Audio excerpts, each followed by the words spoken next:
എല്ലാവർക്കും എൻ്റെ വിനീതമായ നമസ്കാരം. ഞാൻ യജ്ഞാചാര്യ ഡോക്ടർ മണ്ണടി ഹരി, തിരുവനന്തപുരം. എല്ലാ വർഷവും ഓണം അടുക്കാറാകുമ്പോൾ സ്ഥിരം കേൾക്കാറുള്ള ഒരു പല്ലവിയാണ്. ദേവേന്ദ്രൻ്റെ കൊട്ടേഷൻ ഏറ്റെടുത്തുകൊണ്ട് സാക്ഷാൽ ശ്രീ മഹാവിഷ്ണു വാമനരൂപം ധരിച്ചു വന്ന് പരമധാർമ്മികനായിരുന്ന മഹാബലിയെ ചവിട്ടി താഴ്ത്തി. അങ്ങനെ ഓണം എന്ന് പറഞ്ഞാൽ അത് ധാർമ്മികതയുടെ മുകളിൽ അധാർമികത നേടിയ വിജയമാണെന്നുള്ള മട്ടിലൊക്കെ പുതിയ പുതിയ വ്യാഖ്യാനങ്ങളൊക്കെ ഇങ്ങനെ പല വേടന്മാരുടെ വായിൽ നിന്നും കേൾക്കാറുണ്ട്. പക്ഷേ എന്താണ് യഥാർത്ഥത്തിലുള്ള സംഭവം? ഇത് മനസ്സിലാക്കണം എന്നുണ്ടെങ്കിൽ അടിസ്ഥാനപരമായ ഗ്രന്ഥങ്ങളിലേക്ക് പോകണം. ബൈബിളിലെ ഒരു കഥയുടെ സത്യസ്ഥിതി മനസ്സിലാക്കണമെങ്കിൽ ബൈബിൾ വായിക്കണം. ബൈബിളിനകത്താണ് അത് പറയുന്നത്. ഖുറാനിലെ ഒരു സംഭവത്തിൻ്റെ സത്യസ്ഥിതി അറിയണമെങ്കിൽ ഖുറാൻ തന്നെ വായിക്കണം. അതുപോലെ ശ്രീമദ് ഭാഗവതത്തിലെ വാമനാവതാര കഥ വായിച്ചെങ്കിൽ മാത്രമേ എന്താണ് വാമനാവതാര കഥയുടെ പ്രാമാണ്യം, സത്യസ്ഥിതി നമുക്ക് മനസ്സിലാക്കുവാൻ സാധിക്കത്തുള്ളൂ. ഇത് മാത്രവുമല്ല, ആധികാരിക ഗ്രന്ഥങ്ങളായിട്ട് വിഷ്ണുപുരാണം, വാമനപുരാണം, മഹാഭാരതം, യോഗവാസിഷ്ഠം, നാരായണീയം തുടങ്ങിയ മറ്റ് നിരവധി ഗ്രന്ഥങ്ങളിൽ ലഭിക്കുന്നുണ്ട്. അവയിൽ ഒറ്റ ഗ്രന്ഥത്തിലും ചവിട്ടിത്താഴ്ത്തിയ ഒരു കഥ, ആ ഒരു കള്ളക്കഥ പറഞ്ഞതായിട്ടേ കേട്ടിട്ടില്ല. വളരെ വിശിഷ്ടമായ ശ്രീമദ് ഭാഗവതം അഷ്ടമസ്കന്ധത്തിലെ 15-ാം അധ്യായത്തിലെ മഹാബലിയുടെ സ്വർഗജയം എന്ന് പറയുന്ന ഭാഗം മുതൽക്ക് 23-ാം അധ്യായത്തിലെ ഭഗവത് ആദേശം എന്ന് പറയുന്ന ഭാഗം വരെ വരുന്ന 9 അധ്യായങ്ങളിലായിട്ട് 335 ശ്ലോകങ്ങളിലായിട്ടാണ് വാമനാവതാര കഥ മൂലം ഭാഗവതത്തിൽ വർണ്ണിച്ചിരിക്കുന്നത്. വളരെ നല്ല വ്യാഖ്യാന ഗ്രന്ഥങ്ങൾ വന്നിട്ടുണ്ട്. അതിൽ ഏറ്റവും ലളിതമായിട്ട് നമുക്ക് മലയാളികൾക്ക് മനസ്സിലാക്കാൻ സാധിക്കുന്നത് പണ്ഡിതവരേണ്യനായ മുഴങ്ങോട്ടുവിള കൃഷ്ണപിള്ള രചിച്ചിട്ടുള്ള വ്യാഖ്യാന ഗ്രന്ഥം തന്നെയാണ്. ആ ഗ്രന്ഥവുമായിട്ട് നമുക്കൊന്ന് ഒത്ത് ചേർത്ത് പരിശോധിച്ച് നോക്കാം. ശ്രീ പരീക്ഷിത് മഹാരാജാവ് ശുകബ്രഹ്മർഷിയോട് ചോദിക്കുന്നു: ബലേ പദത്രയം ഭൂമേ കസ്മാത് ഹരിരായാജത ഭൂതേശ്വര കൃപണവല്ലബ്ധാർത്ഥോ അഭിബന്ധതം ഏതത് വേദിതമിച്ഛാമോ മഹത് കൗതൂഹലം ഹിന യജ്ഞേശ്വരസ്യ പൂർണ്ണസ്യ ബന്ധനം ജാപ്യനാഗസഹ.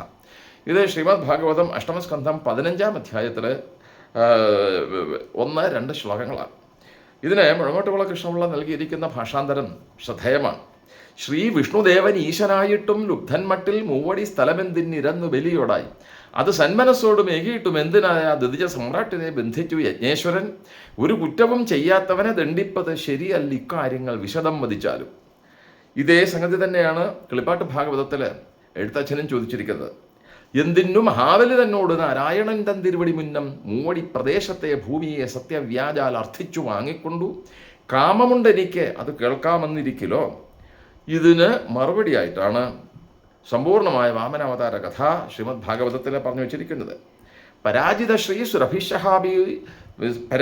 സുരഭിശ്ചഹാപിതോ ഹീന്ദ്രേണ രാജൻ ഭൃഗുഭിസ്സ ജീവിത സർവാത്മനാഥാന ഭജത് ഭൃഗുൻ ബലിം ശിശോ മഹാത്മാർത്ഥനിവേദനീന തം ബ്രാഹ്മണ ഭൃഗവപ്രിയമാണ അയാജയൻ വിശ്വജിതാതൃണാകം ജിഗീഷമാണം മിഥുനാഭിഷിച്ച മഹാഭിഷേകേന മഹാനുഭാവാം. അടരിൽ മഹാബലിതൻ സമസ്ത ഐശ്വര്യവും അടക്കി ഇന്ദ്രൻ പ്രാണനാശവും വരുത്തവേ പുനർജീവിപ്പിച്ചുള്ള ശങ്കരാദ്യർക്ക് അസുരേന്ദ്രൻ അനേക പദാർത്ഥങ്ങൾ അർപ്പിച്ചു ഭജിച്ചത് ധനധാന്യാദിയെല്ലാം വേണ്ട പോലെ ഏകിയിടുമ ധനുജേന്ദ്രനിൽ അതിപ്രീതരായി ഭൃഗുവംശം സ്വർലോക വിജയേശുവായിടുമം മഹാനെ. ഇങ്ങനെ പറഞ്ഞിട്ട് ആ പ്രകടനത്തിൽ പറഞ്ഞു വെച്ചിട്ടുണ്ട്. അമിതമായ അഭിവാഞ്ചയോടുകൂടെ ദേവന്മാരെ കീഴടക്കണമെന്ന ആഗ്രഹത്തോടു കൂടി തുള്ളി നിന്നിരുന്ന ബലിക്ക് എന്തൊക്കെ സഹായങ്ങൾ ചെയ്തു കൊടുത്തിട്ടാണ് ശുക്രാചാര്യർ തൻ്റെ ഹീനമാർഗത്തിലേക്ക് ബലിയെ കൂട്ടിക്കൊണ്ടുപോയത് എന്നുള്ളത് വ്യക്തമായിട്ട് പറഞ്ഞു വെച്ചിട്ടുണ്ട്. ഇവിടെ ദേവാസുര യുദ്ധചരിത്രം അല്പനിമിഷം നമ്മൾ മനസ്സിലാക്കിയിട്ട് പോയെങ്കിലേ ഈ കഥയുടെ പൂർണ്ണതയിലേക്ക് നമുക്ക് പോകാൻ സാധിക്കത്തുള്ളൂ. ദേവന്മാർ അസുരന്മാർ എന്ന് പറയുന്നത് 2 ഗോത്രങ്ങളല്ല, 2 വംശങ്ങളല്ല. കശ്യപ പ്രജാപതി നമുക്കറിയാം. കശ്യപ പ്രജാപതിയുടെ ഭാര്യമാർ 2 പേര് അതിഥി, ദിതി. മൂത്തയാള് അതിഥി, അതിഥിയുടെ മക്കൾ ദേവന്മാർ.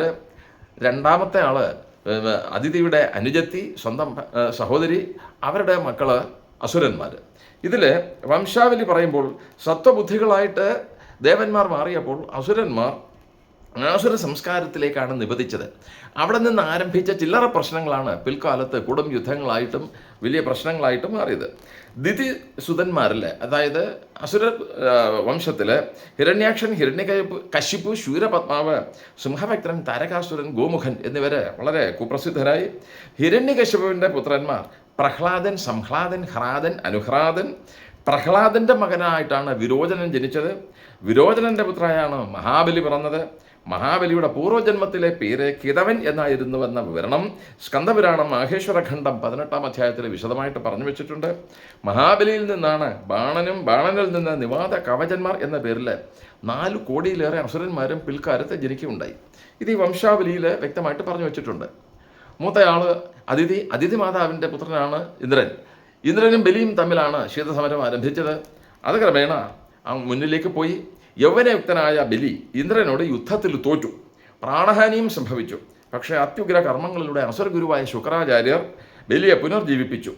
തൻ്റെ വർഗം ദേവലോകം പിടിച്ചടക്കണമെന്ന ശുക്രാചാര്യരുടെ ദൃഢനിശ്ചയവും ഇന്ദ്രനെ തോൽപ്പിക്കണമെന്ന ബലിയുടെ ദൃഢനിശ്ചയവും കൂടെ സംഗമിച്ചപ്പോൾ അസുരപക്ഷം വളരെ ശക്തമായി.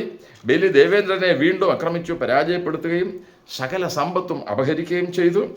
ഈ കഥയൊക്കെ വളരെ വിശദമായിട്ട് നിരവധി ഗ്രന്ഥങ്ങളിൽ പറഞ്ഞു വച്ചിട്ടുണ്ട്. ഇതിൽ ചാക്ഷുഷ മന്വന്തരത്തിൽ മന്ത്രദ്രുമൻ എന്നു പേരായ ഇന്ദ്രൻ ഭരിച്ചുകൊണ്ടിരുന്നപ്പോഴാണ് ഇതൊക്കെ ഉണ്ടായതെന്ന് വിഷ്ണുപുരാണം 1-ാം അംശം 9-ാം അധ്യായത്തിലും മത്സ്യപുരാണം 250-251 അധ്യായങ്ങളിലും വിശദമാക്കപ്പെട്ടിട്ടുണ്ട്.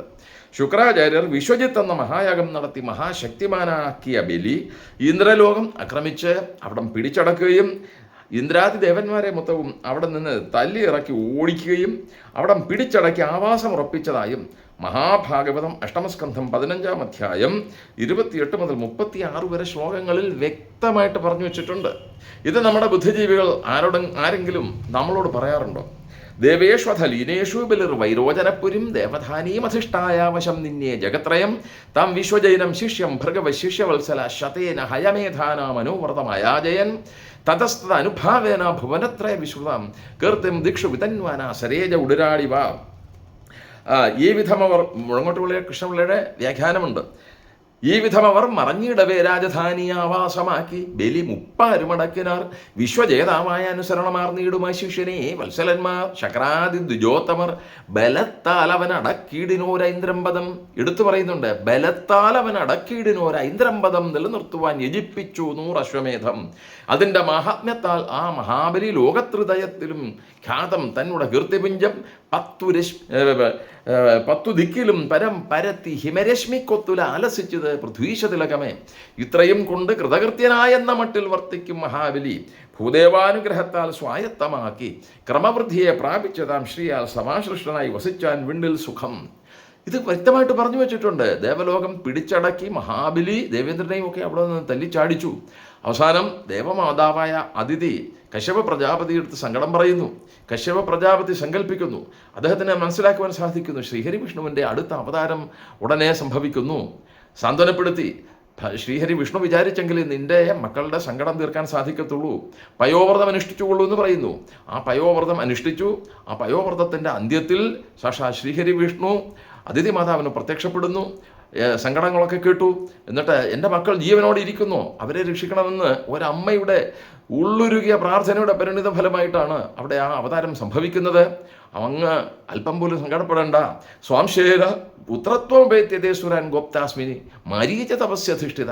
ഞാൻ അവിടുത്തേക്ക് സ്വയം പുത്രനായി ജന്മമെടുത്തിട്ട് അവിടുത്തെ പുത്രന്മാരുടെയും വംശാവലിയുടെയും സങ്കടങ്ങളെ യവനം ചെയ്യാം എന്ന് സാക്ഷാത് ശ്രീഹരിവിഷ്ണു അവിടെ വാക്കുകൊടുക്കുന്നു. അങ്ങനെ പരിതപ്ത മാനസയായ ഒരമ്മയുടെ ഉള്ളുരുകിയ പ്രാർത്ഥനയുടെ പരിണിത ഫലമായിട്ട് വാമനാവതാരം സംഭവിക്കുന്നു.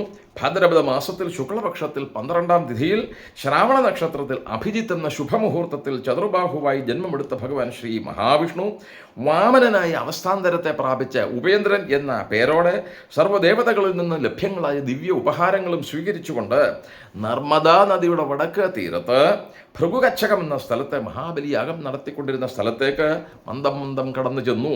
അവിടെ ചെന്ന് കണ്ട മഹാതേജസ്വിയായ ഭഗവാനെ കണ്ടപ്പോൾ തന്നെ സാക്ഷാത് ശ്രീ മഹാബലി അദ്ദേഹം ഒന്നും അല്ലാതായിത്തീരുന്നു. എന്നിട്ട് ആഗമനോദ്ദേശം ആരാഞ്ഞു. അപ്പോൾ മഹാബലിയോട് വാമനരൂപിയായ ഭഗവാൻ ഒറ്റ കാര്യമേ ആവശ്യപ്പെടുന്നുള്ളൂ. അത് ശ്രീമദ് ഭാഗവതം മൂലം ഭാഗവതം അഷ്ടമസ്കന്ധം 19-ാം അധ്യായത്തിൽ 16-ാം ശ്ലോകം പറയുന്നു, തസ്മാത് ത്വത്തോ മഹീമീഷത് പ്രണേഹം വരദർഷഭാത് പദാനി ത്രീണി ദൈത്രീന്ദ്യ സംവിധാനി പദാമമ നാന്യത്തെ കാമയേ രാജൻ വദാന്യ ജഗദീശ്വര നൈന പ്രാപനോതി വൈ വിദ്വാൻ യാവദർത്ഥ പ്രതിഗ്രഹ. വരദന്മാരിൽ ശ്രേഷ്ഠനാകിന ഭവാനോട് വരിച്ചിടുന്നേനൽപ്പം ഭൂമിஞான സുരേന്ദ്ര, എന്നുടെ പാദത്താൽ മൂവടിയളവാളം മന്നിടം മാത്രം ദാനം ചെയ്യുന്നതേ വേണ്ടൂ. ഇത് കേട്ടിട്ട് വാമനനെ പുച്ഛിക്കുകയാണ്, പരിഹസിക്കുകയാണ് മഹാബലി. മാം വജോഭിസമാരാധ്യാലോകാനാമേകമീശ്വരം പദത്രയം വ്രണീതയോ അബുദ്ധിമൻ ദ്വിപദാശുഷം നപുമാൻ മാമുപവ്രജ്യ ഭൂയോ യാചിതുമർഹസി തസ്മാത് വൃത്തികരിം ഭൂമിം വട്ടോ കാമം പ്രതിശ്ശമേ. ഈ പരിഹാസം, പുച്ഛം മൂലം ഭാഗവതം അഷ്ടമസ്കന്ധത്തിലെ 19-ാം അധ്യായത്തിൽ 19-20 ശ്ലോകങ്ങളിൽ വ്യക്തമായിട്ട് പറയുന്നു. ഇത് കേരളത്തിലെ ഏതെങ്കിലും ബുദ്ധിജീവി സമൂഹത്തോട് തുറന്നു പറയുന്നുണ്ടോ? എന്തുകൊണ്ട് നിങ്ങൾ ഇത് പറയുന്നില്ല? ഇതിൻ്റെ ട്രാൻസ്ലേഷൻ മണങ്ങോട്ടുവിള കൃഷ്ണപിള്ള കൊടുത്തിരിക്കുന്നു. മഹാബലി സാക്ഷാ ശ്രീഹരി വിഷ്ണുവിനോട് പറയുന്നത്, വടുരൂപിയായി നിൽക്കുന്ന ശ്രീഹരി വിഷ്ണുവെ ആളറിയാഞ്ഞിട്ട് പരിഹസിച്ചുകൊണ്ട് പറയുന്നു. എന്താ പറയുന്നത്? ലോകങ്ങൾക്കെല്ലാം ഏകനാഥനായി ദ്വീപക്കണക്കേകുവാൻ പോരും എന്നെ സ്തുതിയാൽ തുഷ്ടനാക്കി മൂവടി സ്ഥലം മാത്രം ആവശ്യപ്പെടുന്നവൻ ഭൂവിതിൽ ഭോഷന്മാരിലൊക്കെയും അഖിലേശ്വരൻ. എന്നോടൊരിക്കൽ വന്ന് യാചിക്കുന്നവൻ പിന്നെ അന്യരോടൊരിക്കലും ഇരക്കാൻ അർഹനല്ല. അതിനാൽ അങ്ങേക്ക് ഉപജീവനത്തിന് വേണ്ടും ക്ഷിതി അങ്ങിന്ന് ദാനമായി വാങ്ങിക്കൊള്ളൂ. എങ്ങനെയുണ്ട് കഥ? ഈ പ്രപഞ്ചത്തിൻ്റെ മൊത്തവും സൃഷ്ടിയും സ്ഥിതിയും രൂപാന്തരപ്രാപ്തി നിർവഹിക്കുന്ന സാക്ഷാൽ ശ്രീഹരി വിഷ്ണുവിനോട് ആളറിയാതെ മരമണ്ടൻ മഹാബലി പറയുന്നു, അങ്ങേക്ക് ഉപജീവനത്തിന് വേണ്ട ക്ഷിതി എത്ര വേണോ അത് എന്നോട് വാങ്ങിക്കൊള്ളൂ എന്ന് പറയുന്നു. ഈ മറുപടി കേട്ട് കഴിഞ്ഞപ്പോഴേക്കും അദ്ദേഹം ഉറപ്പിച്ചു പറയുന്നു, ഞാൻ ബ്രാഹ്മണനാണ്. എതിർശാൽ അഭതുഷ്ടസ്യ തേജോ വിപ്രസ്യ വർദ്ധതേ. വിപ്രന്റെ ലക്ഷണം പറയുന്നു. എന്താണോ കിട്ടുന്നത് അതുകൊണ്ട് തൃപ്തിപ്പെടുന്നതാണ് വിപ്രന്റെ ലക്ഷണം, എനിക്കിത് മതി എന്ന് പറയുന്നു. ആ മറുപടി കേട്ട് കഴിഞ്ഞപ്പോൾ ശുക്രാചാര്യർ കണ്ടുപിടിക്കുന്നു ഇത് സാക്ഷാൽ ശ്രീഹരി വിഷ്ണുവാണെന്ന്. പെട്ടെന്ന് മഹാബലിയെ വിലക്കുന്നു, നീ പിന്മാറണം. അവസാനം മഹാബലി വളരെ സന്തുഷ്ടനായി. കാരണം ശുക്രന്റെ പിടിയിൽ നിന്ന് രക്ഷപ്പെടാൻ സാക്ഷാൽ ശ്രീഹരി വിഷ്ണു തന്നെ വന്നിരിക്കുന്നു. തൻ്റെ മുത്തച്ഛനായ പ്രഹ്ലാദനെ രക്ഷിച്ച അതേ ശ്രീഹരി വിഷ്ണു തൻ്റെ മുന്നിൽ വന്നിരിക്കുന്നെങ്കിൽ ഇതിൽ പരം തനിക്കൊരു ഗോൾഡൻ ചാൻസിന് വേറെ വരാനില്ല എന്ന് തിരിച്ചറിയുന്നു. എന്നിട്ട് വിഷ്ണു പക്ഷത്തേക്ക് ചേർന്നു. പെട്ടെന്ന് ശുക്രൻ ശപിക്കുകയാണ്. മാം വജോഭിസ് ദൃഢം പണ്ഡിതമാന്യജ്ഞസ്തബ്ധോസ്യ അസ്മദുപേക്ഷയ മത്ശാസനാദിഗോയസ്ത്വം അജിരാദഭ്രസസേ ശ്രിയാം. പണ്ഡിതമാനിയായിട്ട് എന്നുടനെ ദേശത്തെ ഖണ്ഡിച്ച് ഗുരുവാകും എന്നെയും ഉപേക്ഷിച്ച് എന്നാജ്ഞ ലംഘിച്ച് അഹങ്കരിപ്പോരജ്ഞനാം നിന്നുന്നത ഐശ്വര്യം നശിക്കട്ടെ ഈ ക്ഷണമെന്നാൻ. ഗുരു ശപിക്കാൻ പാടില്ല ശിഷ്യനെ. ശിഷ്യൻ ആപത്തിൽപ്പെട്ടാൽ ഗുരു താങ്ങി രക്ഷിക്കുകയാണ് വേണ്ടത്. ഭാരതീയ വേദാന്ത പ്രകാരം 2 തരം ഗുരുക്കന്മാരുണ്ട്, സദ്ഗുരു അസദ്ഗുരു. ഇവിടെ താൻ അസദ്ഗുരുവാണെന്ന് ഇദ്ദേഹം അവിടെ ശുക്രൻ സ്വയം തെളിയിച്ചിരിക്കുകയായിരുന്നു. അവസാനം രണ്ടും കൽപ്പിച്ച് വിന്ധ്യാവലിയുടെ സഹായത്തോടുകൂടെ സാക്ഷാൽ മഹാബലി ഭൂദാനത്തിനുള്ള പ്രക്രിയകളൊക്കെ നിർവഹിച്ചു. അപ്പോൾ ശരിക്കും പറഞ്ഞു കഴിഞ്ഞിരുന്നാൽ ഭഗവാൻ തൻ്റെ അലൗകികമായ മായാപ്രഭാവം കൊണ്ട് തൻ്റെ ത്രിവിക്രമ സ്വരൂപം സ്വീകരിക്കുകയും ഇങ്ങനെ സർവസ്വവും ഭഗവാൻ അളന്നെടുത്തിരിക്കുന്നു എന്നൊരു അനുഭൂതി മഹാബലിയുടെ മനസ്സിലേക്ക് സന്നിവേശിപ്പിക്കുകയും ചെയ്തു. ഈ സമയത്ത് ഗരുഡനാൽ ബന്ധിതനായ മഹാബലി അവിടെ ഇരിക്കുന്നു. ആ 3-ാം പദം വെക്കുവാൻ ഇടം ചോദിച്ചു. അപ്പോൾ ബലി പറയുകയാണ്, യദ്യുത്തമ ശ്ലോക ഭവാൻ മമേരിതം വജോ വിളീകം സുരവത്യമന്യതേ പരോമൃതം തന്ന ഭവേത് പ്രലംഭനം പദം തൃതീയം കുരു ശീർഷ്ണിമേ നിജം. ഇത് അഷ്ടമസ്കന്ധ 22-ാം അധ്യായം 2-ാം ശ്ലോകത്തിലാണ്. തൻ്റെ സർവസ്വവും നഷ്ടപ്പെട്ടു. തൻ്റെ അഹന്തയുടെ പ്രതീകമായ പൊങ്ങി നിൽക്കുന്ന തല മാത്രമേ തനിക്കിനി ശേഷിക്കുന്നുള്ളൂ എന്ന് തിരിച്ചറിഞ്ഞപ്പോൾ ആ തലയിൽ ഭഗവാനെ അവിടുത്തെ ശിരസ് വെച്ച് രക്ഷിക്കണേ, പാദം വെച്ച് രക്ഷിക്കണേ എന്ന് അഭ്യർത്ഥിക്കുകയാണ്. ഉത്തമ ശ്ലോകാസുരാധീശ മമവാക്യം സത്യമാക്കുന്നേൻ. അത് വഞ്ചനയല്ല, എൻ്റെ ഈ ഉത്തമാംഗത്തിൽ ഭവാൻ വെച്ചാലും 3-ാം പദം. അപ്പോഴേക്കും അവിടെ പ്രഹ്ലാദനെത്തുന്നു. എന്നിട്ട് പ്രഹ്ലാദനെ കൂടെ കണ്ടു കഴിഞ്ഞപ്പോഴേക്കും സാക്ഷാൽ ശ്രീഹരി വിഷ്ണു വാമനസ്വരൂപനായ ഭഗവാന് വളരെ സന്തോഷമായി. അവസാനം ഞാൻ അപ്രകരണം വളരെ ചുരുക്കി പറയുകയാണ്. എല്ലാ സംഗതികളും മംഗളകരമാകട്ടെ എന്ന് ആശംസിക്കുന്നു. എന്നിട്ട് സാക്ഷാൽ ശ്രീഹരി തൻ്റെ ദിവ്യമായ ഭാവത്തെ അവിടെ പ്രകടമാക്കിക്കൊണ്ട് രക്ഷിഷ്യേ സന്തതോഹം ത്വാം സാനുഗം സപരിച്ഛദം സദാ സന്നിഹിതം വീരാതത്രമാം ദൃക്ഷതേ ഭവാൻ തത്ര ദാനവദൈത്യാനാം സംഘാത്തേ ഭാവ ആസുര ദൃഷ്ട്വാ മദനുഭാവം വൈ സദ്യ കുണ്ഠോ വിനംക്ഷസി. നീ ഒട്ടും വിഷമിക്കണ്ട. നിനക്ക് ഭാവിയിൽ സാവർണ്യമന്വന്തരത്തിലാണ് ഇന്ദ്രപ്പട്ടം പറഞ്ഞു വെച്ചിരിക്കുന്നത്. അത് നീ നേരത്തെ ശുക്രാചാര്യരുടെ ദുർബോധന ദുഷ്പ്രകരണ കാരണം പിടിച്ചടക്കിയത് കൊണ്ടാണ് ഈ കുഴപ്പങ്ങളൊക്കെ വന്നത്. അതിതാ പരിഹൃതമായിരിക്കുന്നു. അഹോ, ഇത് കേട്ട് കഴിഞ്ഞപ്പോഴേക്കും മഹാബലിക്ക് ഉള്ളുണർന്നു, സമ്മതിച്ചു. അഹോ പ്രണാമായ കൃതസമുദ്യമ പ്രപന്ന ഭക്താർത്ഥവിധോ സമാഹിത ലോകപാലൈസ്വത അനുഗ്രഹോ അമരേർ അലബ്ധപൂർവേ അപസതേ അസുരേ അർപ്പിത ശ്രദ്ധേപ്പോ ഭവാൻ നൂനം. ഈ നീ തന്നെ അമർത്യത്വം എത്താത്ത ഒരനുഗ്രഹമല്ലയോ തന്നതിപ്പോൾ എന്ന് പറഞ്ഞിട്ട് മഹാബലിയുടെ വായിൽ നിന്ന് വരുന്ന താങ്ക്സ് ഗീവിംഗ് ഉണ്ട്. അതുപോലും ഇവിടെയുള്ള ചില പണ്ഡിതന്മാർക്ക് ബാധ്യതയില്ല എന്നുള്ള മട്ടിലാണ് അവർ പെരുമാറുന്നത്. സാക്ഷാൽ മഹാബലി പറയുന്നു, ഞാൻ നീചനാണ്, ഞാൻ കാണിച്ചതിന് ശിക്ഷ സാക്ഷാൽ ദൈവികമായ ശിക്ഷയാണ് എനിക്ക് കിട്ടിയിരിക്കുന്നത്, ശിക്ഷ അനുഗ്രഹമായി മാറിയിരിക്കുന്നു. എന്നിട്ട് ഇത്യുക്ത്വാ ഹരിമാമന്യ ബ്രഹ്മാണം സംഭവം തതഃ വിവേശ സുതലം പ്രീതോ ബലിർമുക്ത സഹാസുരൈഹി. ലക്ഷാവധി പരിജനങ്ങളോടുകൂടി മഹാബലിയെ കൊണ്ടുപോയിട്ട് സുതലത്തിൽ താമസിപ്പിച്ച് സുതലത്തിൽ മഹാബലിയുടെ കൊട്ടാരത്തിന് കാവൽ നിൽക്കുകയാണ് സാക്ഷാത് ശ്രീഹരി വിഷ്ണു ചെയ്തുകൊണ്ടിരിക്കുന്നത്. നാരായണീയത്തിൽ പോലും ഇത് വളരെ വിശദമായിട്ട് പറഞ്ഞു വെച്ചിട്ടുണ്ട്. നമുക്കൊക്കെ വളരെ സുപരിചിതമായ ഗ്രന്ഥമാണ്. എന്താ പറഞ്ഞു വെച്ചേക്കുന്നത്? നാരായണീയം ദശകം 30-31 20 ശ്ലോകങ്ങളിലായിട്ടാണ് ശ്രീമദ് ഭാഗവതം അഷ്ടമസ്കന്ധത്തിലെ 15 മുതൽ 23 അധ്യായങ്ങളിലുള്ള 335 ശ്ലോകങ്ങള് ഭട്ടതിരിപ്പാട് സംഗ്രഹിച്ചിരിക്കുന്നത്.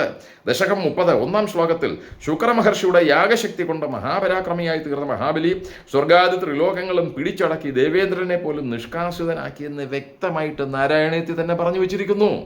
ദശകം 31 2-ാം ശ്ലോകത്തിൽ 3 അടി ഭൂമി ചോദിച്ചതും 3-ാം ശ്ലോകത്തിൽ മഹാബലിയുടെ അഹങ്കാരം നിറഞ്ഞ മറുപടിയും വിശദീകരിച്ചിരിക്കുന്നു. 5-ാം ശ്ലോകത്തിൽ ആ വിഷ്ണു ഭഗവാനാണ് യാചിക്കുന്നതെങ്കിൽ ഞാൻ പൂർണ്ണകാമനാണ്, ഞാൻ ദാനം കൊടുക്കുക തന്നെ ചെയ്യും എന്ന് പറഞ്ഞ് പരമസന്തുഷ്ടനാകുന്ന ബലിയുടെ ഭാവവും വിശദീകരിച്ചിരിക്കുന്നു. 10-ാം ശ്ലോകം വളരെ പ്രശസ്തമാണ്. ദർപ്പോശ്യത്യൈ വിഹിതമഖിലം ദൈത്യസിദ്ധ്യോസ്യ പുണ്യർ ലോകസ്ഥ സ്തോത്ര ദിവ വിജയീ വാസവത്വം ച പശ്ചാൽ മത്സായുജ്യം ഭജജ പുനരിത്യന്യ ഗൃഹാ ബലിം ത്വം വിപ്രൈ സന്താനിതമഖവര പാഹി മാതാലയേഷാം. ഹേ സുരശ്രേഷ്ഠ ബലി, ഞാൻ ചെയ്തതെല്ലാം നിന്റെ അഹങ്കാരം നീക്കാൻ വേണ്ടി മാത്രമായിരുന്നു. പുണ്യങ്ങൾ നിമിത്തം നീ സകല സിദ്ധികളും ഇപ്പോൾ തന്നെ നേടിയിരിക്കുന്നു. സ്വർഗത്തേക്കാൾ ശ്രേഷ്ഠമായ ലോകവും പിന്നീട് ഇന്ദ്രപട്ടവും നിനക്ക് ലഭിക്കട്ടെ. അതിനുശേഷം എൻ്റെ സായുജ്യം നീ പ്രാപിക്കുക എന്നിങ്ങനെ മഹാബലിയെ ഭഗവാൻ അനുഗ്രഹിച്ച് ഭാവിയിൽ 8-ാമത്തെ സാവർണ്യ മന്വന്തരത്തിൽ ഇന്ദ്രപട്ടം നൽകുന്ന ഉറപ്പും നൽകിയിട്ട് സുതലത്തിൽ കൊണ്ടുപോയി തന്നോടൊപ്പം താമസിപ്പിച്ച് സുതലത്തിൽ സാക്ഷാൽ ശ്രീഹരി വിഷ്ണു മഹാബലിയുടെ കൊട്ടാരത്തിന് ലക്ഷാവധി പരിജനങ്ങളോടൊപ്പം മഹാബലി താമസിക്കുന്ന കൊട്ടാരത്തിന് കാവൽ നിൽക്കുന്ന പരിപൂർണമായ ഐശ്വര്യപൂർണമായ വിഭൂതിപൂർണമായ ചിത്രമാണ് നമ്മുടെ ഗ്രന്ഥങ്ങളിൽ നിന്ന് കിട്ടുന്നത്. അതുകൊണ്ട് 2 കൈയും എടുത്ത് ഞാൻ തൊഴുകയാണ്. ബുദ്ധിജീവികളെന്ന് സ്വയം അഭിമാനിക്കുന്ന ആളുകളായിക്കോട്ടെ, അല്ലെങ്കിൽ അറിഞ്ഞുകൂടാത്ത ആളുകളായിക്കോട്ടെ, ദയവായി ഗ്രന്ഥങ്ങൾ വായിക്കുക, അതിലെ സത്യങ്ങൾ തിരിച്ചറിയുക. ഇനിയുമെങ്കിലും ഈ ചവിട്ടിത്താഴ്ത്തൽ കഥ, കള്ളക്കഥ ദയവായിട്ട് ഒഴിവാക്കുക. തീർച്ചയായിട്ടും അത് ആവശ്യമാണ്. വിനയപൂർവ്വം അഭ്യർത്ഥിക്കുകയാണ്. ഓം നമോ ഭഗവതേ വാസുദേവായ.